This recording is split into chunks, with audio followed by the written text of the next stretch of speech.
Here we're given a set of vectors, and we're asked to determine which of the two vectors are parallel.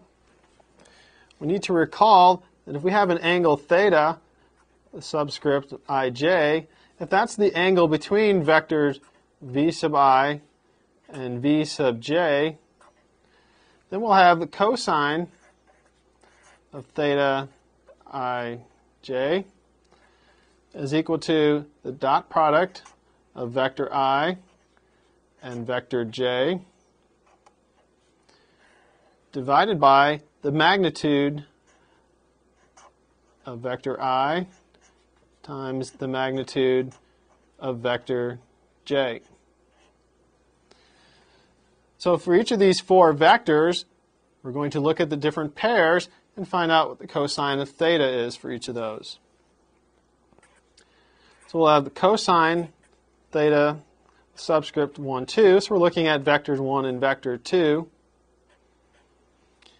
If we put in our components, we'll get 4 times negative 3 plus 6 times negative 6 divided by the square root of 52 times the square root of 45. So here the numerator is the dot product of vectors 1 and 2. The square root of 52 is the magnitude of vector 1. The square root of 45 is the magnitude of vector 2. If we clean this up, we'll get this is roughly negative 0.992.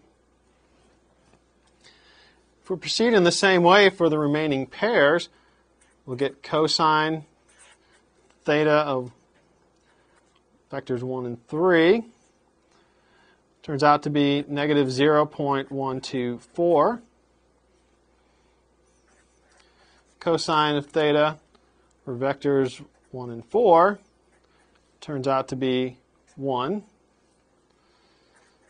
Cosine of theta for vectors 2 and 3 turns out to be 0. The cosine of theta for vectors 2 and 4 turns out to be negative 0.992. And lastly, the cosine of theta for vectors 3 and 4 turns out to be negative 0.124. Now, two vectors are parallel if the cosine of the angle between them is equal to 1. When we look at our resulting cosines, we see that the cosine of theta for vectors 1 and 4 is equal to 1, and so vectors 1 and 4 are parallel.